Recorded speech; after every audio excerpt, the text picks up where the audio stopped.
बिस्मिल्लाहिर्रहमानिर्रहीम अस्सलामु अलैकुम। तो फ़जाली अलैहिस्सलाम मदद। मैं हूँ वसीम अब्बास और आज का प्रोग्राम बिलखसूस मैं लाया हूँ अपने नौजवानों के लिए, जिसमें एक बहुत बड़ी तारीख़ भी मैं आपसे शेयर करना चाहता हूँ और एक बहुत बड़ी नसीहत भी आपसे शेयर करना चाहता हूँ। मैं इस वक्त मौजूद हूँ यूरोप में और यूरोप के मुल्क इटली में और इटली के शहर रोमा में, जिसको हम रोम भी बोलते हैं। और ये शहर को एजाज़ है कि ये रोम जो शहर है इटली का, ये दुनिया का सबसे कदीम तरीन आबाद किया जाने वाला शहर है, रह चुका था, है और ये रहती दुनिया तक। जहाँ के लोग कहते हैं कि ये रहेगा, क्योंकि उनका मानना है कि ये रोम दुनिया का सबसे पहला आबाद किया जाने वाला शहर था और ये रहती दुनिया तक रहेगा इंशाअल्लाह। कायम आले मोहम्मद अलैहिस्सलाम के ज़हूर पुरनूर से अल्लाह इस ज़मीन को सरफराज फरमाएगा।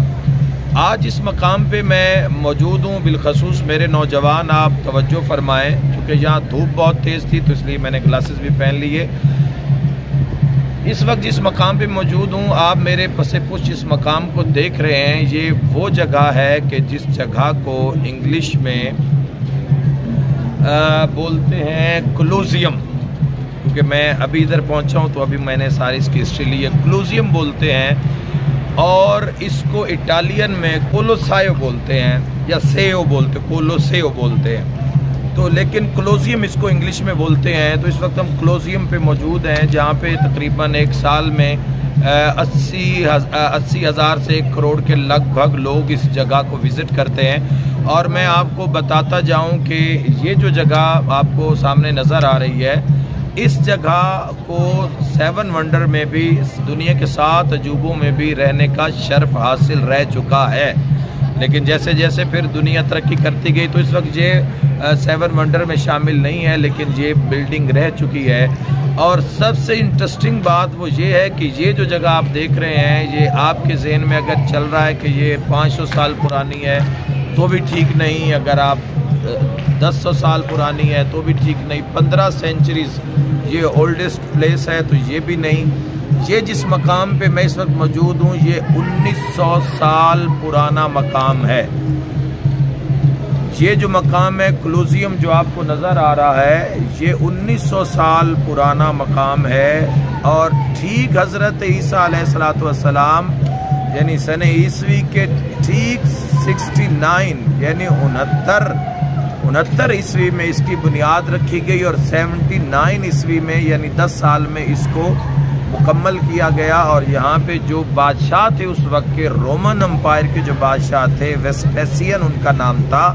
और एक जो दूसरे सेकंड जो एम्पायर थे, रोमन एम्पायर, जिनका नाम टाइटस था, तो वो चूँकि बहुत बड़ा एक जंग जो इसका एक सिलसिला था जंगों का, और ये बड़ी पूरी दुनिया पे, ये एक बात कहना भूल गया कि ये वो जगह है कि वो रोम है जिसने पूरी दुनिया पे हुकूमत की है। तो ये उसने, वेस्पेसियन ने इसको बनवाया था और उस वक्त से लेकर इसमें तकरीबन 50,000 से 80,000, 70,000, 80,000 के लगभग यहाँ लोगों के बैठने की स्पेस मौजूद थी। और ये उस वक्त का दुनिया का सबसे पहला ऐसा स्टेडियम और ऐसा हॉल बनाया गया था जहाँ इतने मैक्सिमम यानी 80,000, 90,000 लोगों के एक वक्त में बैठने की गुंजाइश हुआ करती थी। मेरा मकसद आपको नौजवानों को, मेरा मकसद ये भी था कि मैं आपको ये भी दिखाऊं, लेकिन आप देखें कि ये कितनी 19 सेंचुरीज़ के बाद भी ये बिल्डिंग किसी न किसी हद तक अपने पाँव पे खड़ी हुई है।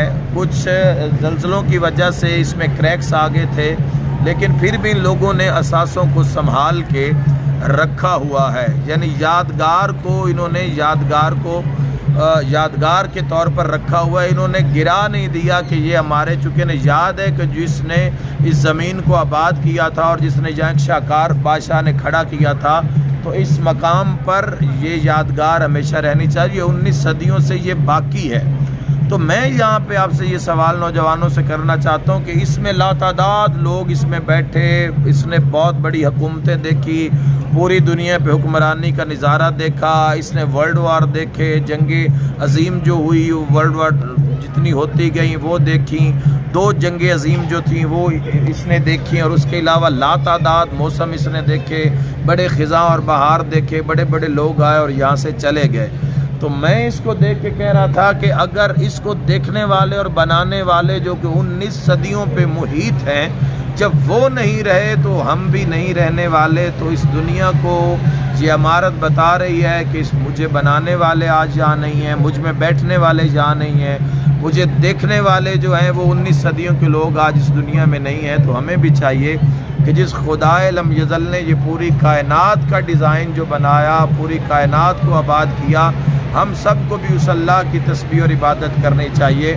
और एक पैगाम देना चाहता हूँ मैं आलम इस्लाम के लिए कि ये लोग अपने काफिर और मुशरिक, जब के मज़हब की इब्तदा भी नहीं थी, पता नहीं उनका क्या मज़हब होगा, किस अकायद के वो लोग होंगे, लेकिन किन किन अकायद से गुज़र कर आज भी उन्होंने अपने बादशाह की यादगार को संभाल के रखा है। तो मैं सवाल करता हूँ कि यादगार मोहम्मद मुस्तफ़ा सल्लल्लाहु ताला अलैहि वसल्लम जो रोज़ा पाक सैयदा जन्नतुल बकी का जो इन्हदाम किया गया, मैं उसके लिए एहतजाज भी पेश करता हूँ। और मैं एक आवाज़ को बुलंद करता हूँ कि आज तक इन लोगों ने, पता नहीं किस अकायद के लोग थे, पता नहीं किस सेटअप के लोग थे, लेकिन उनकी यादगार को इन लोगों ने, जिनको हम काफिर और मुशरिक और क्या क्या कहते हैं, उन्होंने संभाल के रखा है। तो ऐ मुसलमान, तुमने क्या किया कि यादगार रसूल पाक सैयदा फातिमतुज़ ज़हरा सलामुल्लाह अलैहा सलवातुल्लाह अलैहा और आइम्मा तहरीन अलैहिस्सलाम के पाक मिज़ारों पर आपने बिल्डोज़र चला दिए। आप इस्लाम से तो कुछ ना सीख सके,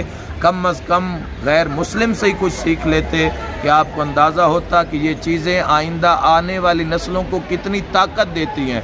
आप क्या पेश कर सकते हैं अपनी आने वाली नस्ल को? पर्दे और अज़मत सैयदा कौनैन और सीरत शहज़ादी कौनैन, सीरत इमाम हसन, सीरत सैयदुल साजिदीन, सीरत इमाम मोहम्मद बाकिर, सीरत इमाम जाफ़र सादिक, जिस पे पूरा स्ट्रक्चर खड़ा है, आपके इस्लाम का और हमारे इस्लाम का पूरा स्ट्रक्चर जिन हस्तियों पे खड़ा है, उनके मज़ार को आपने इन्हदाम कर दिया।